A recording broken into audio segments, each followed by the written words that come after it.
নমস্কাৰ মই এপলিনা টাইমলৈ স্বাগতম জনাইছো আৰু এই মুহূৰ্তত আন এটা খবৰ লৈ আহিছো এইবাৰ নিৰ্বাচনত কিয় পৰাজয়ৰ সন্মুখীন হল বিৰোধী তিনি গগৈ একেলগে কিন্তু তিনি গগৈৰ মাজত অখিল গগৈ দেউনা পাৰ কৰিলে কিন্তু দুই গগৈ কিয় ৰৈ গল ইয়াৰ কাৰণ হৈছে ডক্টৰ হিমন্ত বিশ্ব শৰ্মাই বুকা খচকি মানুহৰ ওচৰলৈ যায় কিন্তু বিৰোধীয়ে কাপোৰৰ ইস্ত্ৰি ভাগে বুলি চিন্তা কৰে দুখীয়া লোকৰ গা গুন্ধাই বুলিয়ে বিৰোধীয়ে কাপোৰৰ ইস্ত্ৰি ভাগে বুলিয়ে কাখলৈকে নাযায় মানুহৰ কিন্তু বিজেপিয়ে সকলো কৰিলে ডক্টৰ হিমন্ত বিশ্ব শৰ্মাই সকলো কৰিলে যাৰ বাবে আজি বিজেপিয়ে সফলতা পালে কিন্তু তিনি গগৈৰ ভিতৰত দুই গগৈ থমকি ৰব হল এই পৰীক্ষাত অখিল গগৈ এতিয়া বৰ্ণনা কৰিছে বিধানসভাৰ নিৰ্বাচনত বৃহৎ পৰাজয়ৰ সন্মুখীন হোৱা বিৰোধী ঐক্য মঞ্চক লৈ কিয় পৰাজয়ৰ সন্মুখীন হল সেই সন্দৰ্ভত অখিল গগৈ কৰিছে ডাঙৰ মন্তব্য লৈছে এই মুহূৰ্তত টাইম 8 বিগ ব্ৰেকিং গৌৰৱ গগৈক তুলা ধুনা দি এই মন্তব্য অখিল গগৈ কংগ্ৰেছৰ বিপৰ্যয়ৰ মূল কাৰণ হৈছে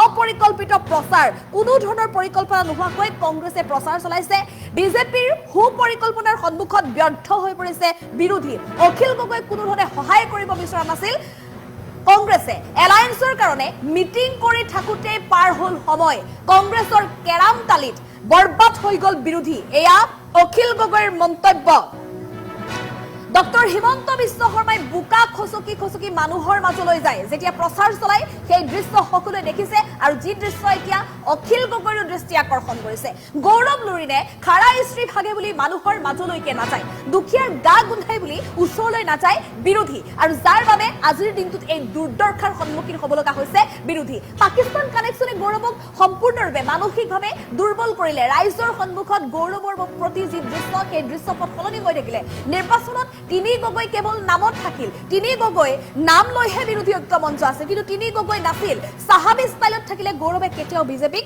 পৰাভূত কৰিব নোৱাৰে বিজেপিক হৰুৱাব নোৱাৰে পুনৰ ভৱিষ্যতবাণী কৰিছে এক প্ৰকাৰ অখিল গগৈয়ে ৰাহুল গান্ধী অহা মিটিঙলৈ খবৰেই নিদিলে অখিল গগৈক বিৰোধী ঐক্য মঞ্চত ৰখাৰ পিছতো অখিল গগৈ খবৰেই নিদিলে ৰাহুল গান্ধী অহা মিটিংখনলৈ ফলাফলৰ ৪৮ ঘণ্টাৰ পিছত এতিয়া গৌৰৱ গগৈক তুলা ধুনা দি অখিল গগৈৰ এয়া মন্তব্য আমি পুনৰ জনাইছো এয়া ডাঙৰ খবৰ সমগ্ৰ ৰাজ্যত এতিয়া ব্যাপক ৰূপত চৰ্চা দেখিবলৈ পোৱা গৈছে ইমান বেয়াকৈ কিয় পৰাজিত হ'ব লগা হ'ল তিনি গগৈ যিহেতু তিনি গগৈৰ সন্দৰ্ভত এয়া নিজে তিনি গগৈৰ পৰা এতিয়া জয়ী হোৱাৰ পিছতে এই অখিল গগৈ এই মন্তব্য কৰিছে তিনি গগৈৰ ভিতৰত যিটো অখিল গগৈ দেওনা পাৰ কৰিবলৈ সক্ষম হ'ল কিন্তু দুই গগৈ থমকি ৰ'ব লগা হ'ল ইয়াৰ আৰত হৈছে কংগ্ৰেছৰ ভুল গৌৰৱ গগৈৰ ভুল কংগ্ৰেছৰ বা গৌৰৱ গগৈৰ অপৰিকল্পিত প্ৰচাৰৰ বাবে এই পৰাজয়ৰ সন্মুখীন হোৱা বুলি অখিল গগৈ এতিয়া স্পষ্ট ৰূপত মন্তব্য কৰিছে যে নিৰ্বাচনৰ প্ৰচাৰৰ বাবে অখিল গগৈ বহুবাৰ কংগ্ৰেছৰ নেতা জিতেন্দ্ৰ সিঙৰ ওচৰত হাত পাতিলে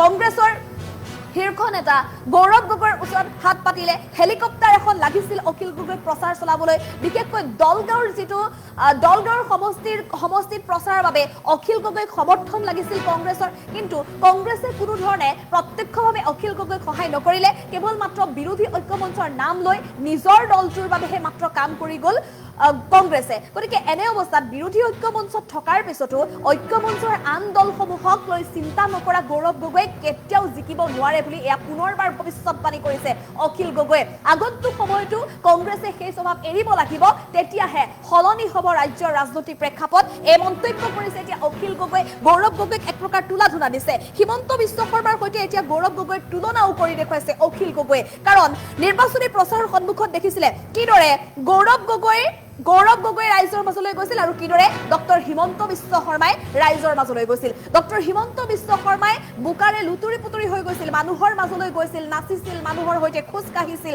মানুহক হেণ্ডশেক দিছিল সকলো কৰিছিল ডক্টৰ হিমন্ত বিশ্ব শৰ্মাই কিন্তু গৌৰৱ গগৈ কি কৰিব পাৰিলে গৌৰৱ গগৈ ৰাইজৰ মাজলৈ ৰাইজৰ কাষলৈ নগ'ল কাৰণ গৌৰৱ গগৈয়ে চিন্তা কৰি থাকিলে যে গাৰ কাপোৰৰ খাৰা ইস্ত্ৰি ভাগিব নেকি লুৰিণজ্যোতি গগৈয়ে চিন্তা কৰি থাকিলে যে ইস্ত্ৰি ভাগিব নেকি গাৰ কাপোৰৰ ইমানেই খাৰা ইস্ত্ৰিত থাকিবলৈ লাগে বিৰোধীত থাকি খাৰা ইস্ত্ৰিত থাকিব বিচৰা নেতাই ৰাইজৰ মাজলৈ নোযোৱা নেতাই কেতিয়াও এই জয় কঢ়িয়াব নোৱাৰে এই সফলতা আনিব নোৱাৰে বুলি পুনৰবাৰ এতিয়া কৈ উঠিছে অখিল গগৈ আৰু কেৱল ইমানেই নহয় গৌৰৱ গগৈৰ বিৰুদ্ধে আৰু কেতবোৰ ডাঙৰ মন্তব্য কৰিছে অখিল গগৈয়ে যে যি বিৰোধী ঐক্য মঞ্চৰ বাবে অখিল গগৈ বাৰে বাৰে হাত পাতিছিল যে বিজেপিক পৰাভূত কৰিবলৈ এখন যুঁজ হ'ব লাগিব আৰু সেই যুঁজৰ বাবে বিৰোধী ঐক্য মঞ্চ একত্ৰিত হ'ব লাগিব কিন্তু বিৰোধী ঐক্য মঞ্চ হোৱাৰ পূৰ্বে বহুবাৰ বিসম্বাদ হ'ল, বিতৰ্ক হ'ল, এলায়েন্সক লৈ মিটিং কৰি থাকোঁতেই প্ৰচাৰলৈ পলম হ'ল, যাৰ বাবে আজিৰ দিনটোত এই দুৰ্দশাৰ সন্মুখীন হ'ব লগা হৈছে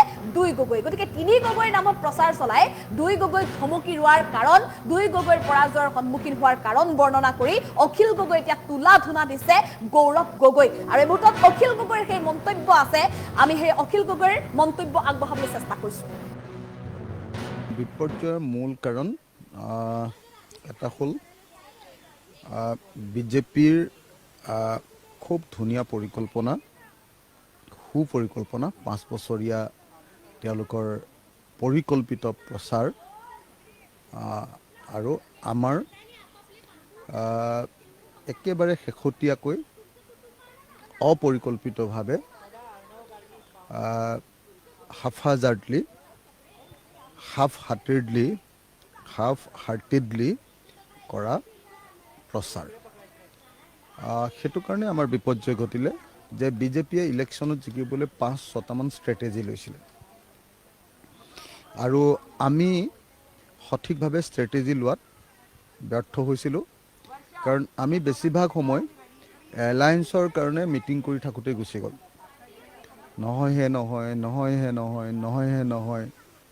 কংগ্ৰেছৰ কেৰামতালিত আমি চব বৰবাদ হৈ গ'লোঁ। তেওঁলোকে কি কৰিলে? অৰুণোদয়, নামঘৰ চব নামঘৰবিলাকক পইচা দিলে। এইটো কিমান ডাঙৰ পলিটিক্স, বিজেপিৰ পলিটিক্সটো কংগ্ৰেছে বুজিয়ে নাপালে। প্ৰত্যেকটো নামঘৰত 3 লাখ অসম দৰ্শন। কি কৰিলে? তাৰ ফলস্বৰূপে যে মছজিদক নিদিয়ে, নামঘৰক দিয়ে। এইটো কৰি কৰি হিন্দু মুছলমানৰ মাজত যিটো পাৰ্থক্য, সেইটো গাঢ় কৰি পেলালে যোৱা 5 বছৰ। এই গোটেই যিটো ষ্ট্ৰেটেজি বিজেপিৰ, এই বিজেপিৰ ষ্ট্ৰেটেজিটোৰ বিপৰীতে আমাৰ কি ষ্ট্ৰেটেজি আছিলে? আমাৰ বিৰোধী পক্ষৰ কোনো ষ্ট্ৰেটেজি নাছিলে। মানে যোৱা 5টা বছৰ ক'বলৈ গ'লে কংগ্ৰেছৰ বিধায়কবিলাকে কমপ্লিটলি হিমন্ত বিশ্ব শৰ্মাৰ কথা মতে চলি আছিল, যাৰ ফলস্বৰূপে মানুহে ভাবিলে যে ইহঁতে মাতিবই নোৱাৰে, ইহঁতক ভোট দি কিটো লাভ হ'ব। ইলেকশ্যনৰ সময়ত আপোনালোকে দেখিলে না নাই?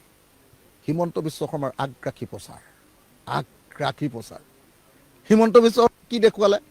জাপ মাৰি গৈ মানুহৰ মাজত গৈ জাপ মাৰি গৈ চেলফি উঠে। হিমন্ত বিশ্ব শৰ্মাই কি দেখুৱালে? হিমন্ত বিশ্ব শৰ্মাই দেখুৱালে চোৱা হেণ্ডশ্বেক কৰি কৰি হাত একদম ছিগি গৈছে। আৰু আমাৰকেইটাই কি দেখুৱালে? আমাৰকেইটাই হেণ্ডশ্বেক কৰিলেও ভালকৈ হেণ্ডশ্বেকটো নকৰে।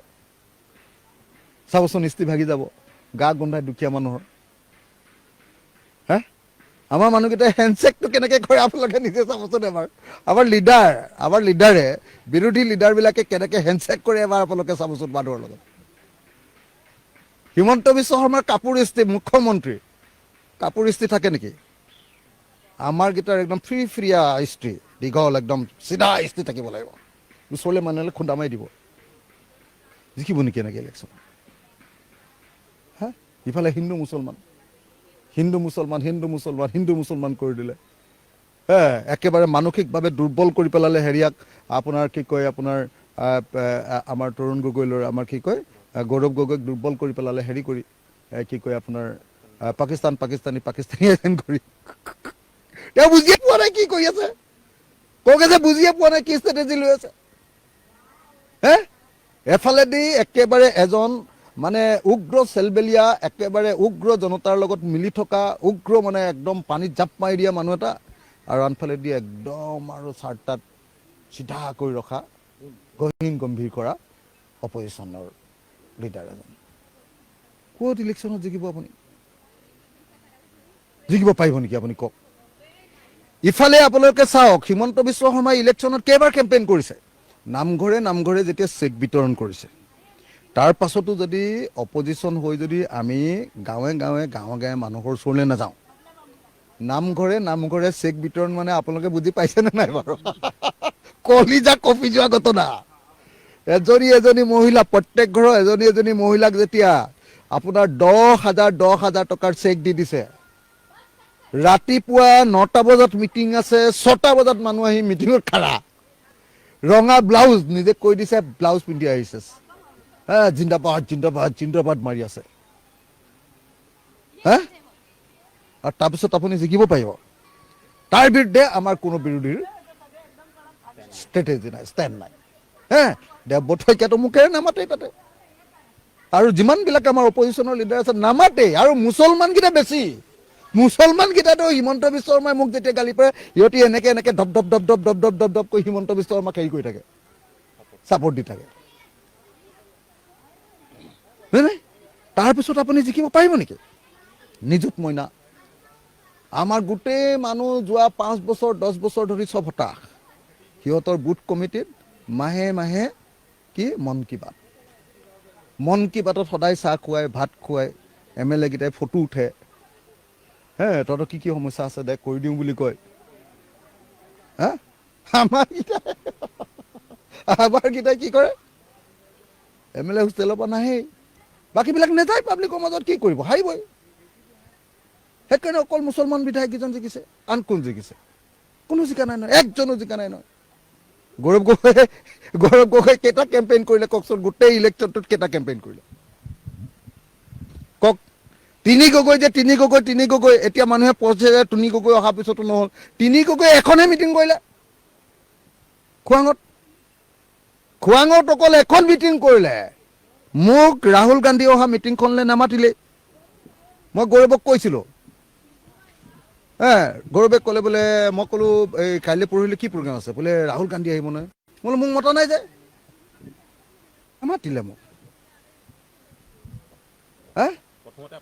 মই ডাইৰেক্ট মই আপোনালোকক এটা কথা কওঁ হা, আজি প্ৰধানমন্ত্ৰীয়ে কিমান দিন আহি ইয়াত কেম্পেইন কৰিলে, অমিত শ্বাহে কিমান দিন কৰিলে, JP নাড্ডা কিমান বাৰ আহিলে, বিজেপিৰ কেন্দ্ৰীয় সভাপতিজন কি নাম, আজিকালি নতুন এজন হ'ল নহয়, নীতিন নবীন নে কি, সেই মানুহটোৱে কিমান দিন আহিলে, তেহেঁতৰ মন্ত্ৰীবিলাক কিমান বাৰ আহিলে, আমাৰ কংগ্ৰেছৰ লিডাৰ কেইজন আহিলে, কেইখন মিটিং কৰিলে মোক কওকচোন আপুনি? ৰাহুল গান্ধী 2 দিন, প্ৰিয়ংকা গান্ধী 2 দিন। প্ৰিয়ংকা গান্ধীক মই সন্মুখাসন্মুখীকে হেলিকপ্টাৰত যে আছো, সেইফালে প্ৰিয়ংকা, এইফালে মই, লগালগি। মই প্ৰিয়ংকাক কৈছোঁ, যদি সঁচাকৈ তোমালোকে জিকাব খুজিছা তেতিয়াহ'লে 4 দিন তুমি থাকা, তুমি 2 দিন লৈছা আৰু 2 দিন লোৱা, আৰু ৰাহুলকো আৰু 4 দিন ল'বলৈ কোৱা। গৌৰৱে একবাৰৰ কাৰণে যোৰহাটত আহকচোন অখিল দা মোৰ হৈ এবাৰ মাত মাতি দিয়ক বুলি নক'লে, হাঁহি থাকিলে। সেইকাৰণে মই গৈ 3খন মিটিং কৰি দিয়া হ'লে যোৰহাট উলটি গ'লহেঁতেন। যোৱা সময়খিনি সঁচাকৈ মই কৈছোঁ, ক'বলৈ বেয়া, গৌৰৱে দি আছে যে মই যাতে বেছিকৈ মিটিং কৰিব নোৱাৰোঁ, ক'বলৈ বেয়াটো। ৰাহুল গান্ধীৰ ওচৰলৈ যাতে মই যাব নোৱাৰোঁ, মিটিংবিলাকত যাতে মই লিড ল'ব নোৱাৰোঁ, এইটো বিচাৰি থাকিলে আৰু ক'ত জিকিব? জিকাৰ পাছত তুমি সেইবিলাক কৰি থাকা যে অখিল গগৈক আমি মন্ত্ৰী নিদিওঁ, জিকাৰ পাছত কৰা, জিকাৰ আগতেই যদি তুমি এনেকুৱা কুটবুদ্ধি কৰি থাকা, আৰু ক'ত ইলেকশ্যনত জিকিবা ভাই? হেলিকপ্টাৰখন বিচাৰিলোঁ, 1 দিনৰ কাৰণে নিদিলে। বাৰম্বাৰ ক'লোঁ দলগাঁও বিধানসভা সমষ্টিত একবাৰ কেম্পেইন কৰি দিয়া, দলগাঁও বিধানসভা সমষ্টিত একবাৰ কেম্পেইন কৰি দিয়া। দলগাঁও বিধানসভা সমষ্টিত কংগ্ৰেছে আমাৰ বিৰুদ্ধে কেণ্ডিডেট দিলে, আমাক হৰুৱাই দিলে। লাভ কি হ'ল? লাভ হ'ল AIDF আৰু এজন জিকিলে, নহ'লে আমি জিকিলোহেঁতেন। দলগাঁৱততো আমাৰ ডাইৰেক্টলি কংগ্ৰেছে নিজৰ কেণ্ডিডেট খাৰা কৰিছে, দলগাঁও আমাক দিলে ইলেকশ্যন খেলিবলৈ, তাৰপিছত আজি জোৰক হৰুৱাবৰ কাৰণে আইন উলিয়াই কোনোবা এটাক উঠাই দিলে। মই গৌৰৱক একদম নমস্কাৰ কৰি কৰি কিমানবাৰ ক'লোঁ, দলগাঁৱত এবাৰ কেম্পেইন কৰি দিয়া ভাই, তোমালোকৰ এনেকৈ যে কেণ্ডিডেট দিছা। ৰকিবুল হুছেইনক কিমানবাৰ ক'লোঁ, এবাৰ সুধি চাব। এই আমাৰ কি সিং আছিলে কংগ্ৰেছৰ, জিতেন্দ্ৰ সিঙক মই কিমানবাৰ ক'লোঁ। আনকি মই প্ৰিয়ংকা গান্ধীক ক'লোঁ যে এওঁলোকে আমাক কাৰণে আকৌ কেণ্ডিডেট দিছে, চোৱা কেনেকৈ জিকিব ইলেকশ্যন। এনেকৈ ইলেকশ্যন নিদিয়ে, নিজিকে। আমাৰ হতাশ হৈ থকা কৰ্মী যোৱা 10 বছৰত একো কৰিবলৈ পোৱা নাই, একো খাবলৈ পোৱা নাই, একো পইচা পাতি নাই, আমাৰ তেনেকুৱা কৰ্মী। আৰু এওঁলোকে প্ৰত্যেক মাহে মাহে মন কি বাত কৰি পইচা দি থকা বিজেপিৰ কৰ্মী, ভোট কৰ্মী। এফালেদি বিজেপিৰ একদম হিমন্ত বিশ্ব শৰ্মা আৰু সৰ্বানন্দ সোণোৱাল দুইটাই হাবতা হাবতি কৰি ইলেকশ্যন কেম্পেইন কৰে আমাকেইটাই সিটোৱে সিটোক পিঠাই পিঠি কৰি থাকে আপোনালোকে নিজে কওকচোন যে ইলেকশ্যনৰ 5 দিনৰ আগত যদি ভূপেন বৰা আৰু কি কয় আপোনাৰ প্ৰদ্যুৎ বৰদলৈ যদি গুচি যায় তাৰ পাছততো সেইটো ৰিজাল্ট ওলালে কংগ্ৰেছৰ 4জন লিডাৰ আছে অকল লিডাৰ 4জন হয়নে নহয় গৌৰৱ গগৈ ৰিপুণ বৰা ভূপেন বৰা আৰু প্ৰদ্যুৎ বৰদলৈ 4জনৰ ভিতৰত 2জন গুচি গ'ল 2জন গুচি যাওঁতে অসমৰ মানুহে চবে জানে যে গ'ল আৰু এইটো পাৰ্টি গ'ল আৰে মানুহক ৰাখিব যদি নোৱাৰে সিনিয়ৰ মানুহক যদি সন্মান নকৰে কোন মানুহ থাকিব চবতে সন্দেহ যদি কৈ থাকে কোন থাকিব হা এইটো হৰাটো অৱধাৰিত হৰাটো মই কৈছো নহয় অৱধাৰিত আৰু বিধানসভাত আমাৰ বিধায়কবিলাকৰ বিৰোধী বিধায়কবিলাকৰ মৌনতাই হ'ল কাল আটাইতকৈ ডাঙৰ কাল মাতিবই নোৱাৰে কি কৰিবি কেনেকৈ ইলেকশ্যনত জিকিবা কোৱা না পইচা না ঢাল আছে না তৰোৱাল আছে তোমাৰ মিলিচিয়া বাহিনীও নাই তোমাৰ স্থায়ী সৈন্যও নাই যুদ্ধত কেনেকৈ ইলেকশ্যন জিকিব আৰু দিবলৈ নাই কি কয় এইটো যে এতিয়া যে ইৰাকে মাৰি আছে এইটো কি বুলি কয় মিছাইল নে কি বুলি কয় এইটো হে কি মিছাইলবিলাক মাৰি থকা মিছাইল নে কি বুলি কয় ডাঙৰটো এইটোক মাৰি দিয়া যায় সেইটোও নাই আমাৰ সেইটো আছে হিমন্তৰ অকল সেইটো আছে মোদীৰ অকল তেতিয়াহ'লে কেনেকৈ যুদ্ধত জিকিব কোৱা না মিলিচিয়া আছে আমাৰ না আমাৰ স্থায়ী বাহিনী আছে তাৰ পাছত আকৌ যেতিয়া মই কওঁ বোলে কংগ্ৰেছে ইমান দিন কিয় এনেকুৱা কৰা নাই বুদ্ধিজীৱী মুখাই একফালৰ পৰা চিঞৰি থাকে এফালৰ পৰা বুদ্ধিজীৱী মুখাই চিঞৰি থাকে বোলে অখিল গগৈ আচলতে এইটো বিজেপি পক্ষত যাব খোজে নেকি কংগ্ৰেছৰ লগত থাকিব নোখোজে নেকি মই সঁচা কথাটো ক'লেই মানে মইতো জানেই আপোনালোকে মই সমালোচনা কৰি দিওঁ চিধা চিধি কাকো মই কেয়াৰ চেয়াৰ কৰি থকা মানুহ নহয় মই বোকাত নামি খেতি কৰা মানুহ মই সেইকাৰণে ইমান কেয়াৰ কৰি নাথাকোঁ মই কৈ দিওঁ যে এইটো কি হৈছে মোকে উল্টাই কয় বোলে ই বিজেপিৰ লগত যাব খুজিছে নেকি হিমন্তৰ লগত ভাল নেকি হা আমাৰ খুলুক ধুলুক প্ৰচাৰ আমাৰ কোঅৰ্ডিনেশ্যন নাই আমাৰ তিনি গগৈ নামটোহে থাকিলে একদিনো প্ৰচাৰেই নকৰিলোঁ নাই তিনি গগৈ নামটো ল'লে বেয়া পায় নেকি কিজানি বেলেগবিলাকে এইটো এইফালেও ভয় সেইফালেও ভয় এইফালেও নাহে ইফালেও নাহে ক'ত ইলেকশ্যন জিকিব এনেকৈ কথাকেইটা ক'লোঁ এইকাৰণেই যে এই সঁচা কথাকেইটা যদি এই সময়ত শুনি নলওঁ এই সঁচা কথাকেইটা যদি উপলব্ধি নকৰোঁ আৰু যদি এতিয়াও যদি মনে মনে এনেকৈ তেলমৰা তেলমৰি কৰি থাকোঁ ভৱিষ্যতে কেতিয়াও বিজেপি খুৰাব নোৱাৰিম আৰু